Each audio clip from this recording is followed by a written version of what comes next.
പുതുവർഷത്തിന്റെ പൊൻശോഭയിൽ ഭക്തലക്ഷങ്ങളുടെ കണ്ണുകൾക്ക് പുണ്യമേകിക്കൊണ്ട് ഇന്നത്തെ ഉച്ചപൂജയ്ക്ക് ഭഗവാൻ ദർശനം നൽകുന്നത് ദശാവതാരങ്ങളിൽ ആദ്യത്തേതായ സാക്ഷാൽ മത്സ്യാവതാര രൂപത്തിലാണ്. എന്തൊരു മനോഹരമാണ് ഈ തിരുരൂപം എന്ന് നോക്കൂ.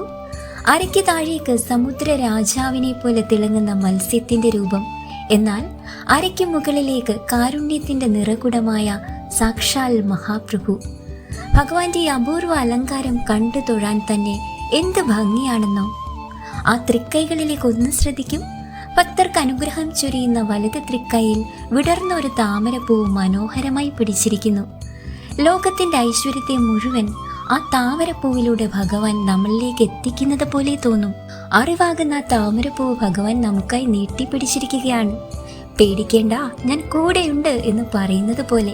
മറുവശത്ത് ഇടത് തൃക്കൈ തൻ്റെ അരയിൽ മനോഹരമായി ഊന്നി വെച്ചിരിക്കുകയാണ്. സർവാഭരണ വിഭൂഷിതനായി സ്വർണത്തിലും രത്നങ്ങളിലും കുളിച്ചു നിൽക്കുന്ന ഉണ്ണിക്കണ്ണൻ്റെ ഈ മത്സ്യാവതാര രൂപം കാണുമ്പോൾ തന്നെ നമ്മുടെ മനസ്സ് നിറയും. പ്രളയകാലത്ത് വേദങ്ങളെ വീണ്ടെടുക്കാൻ മത്സ്യമായി അവതരിച്ച ഭഗവാൻ നമ്മുടെ ജീവിതത്തിലെ എല്ലാ ദുരിതങ്ങളെയും നീക്കി ഐശ്വര്യം നിറയ്ക്കട്ടെ എന്ന് ഈ ഉച്ചപൂജാ വേളയിൽ നമുക്കും പ്രാർത്ഥിക്കാം. ഓം നമോ ഭഗവതേ വാസുദേവായ. ഓം നമോ നാരായണായ.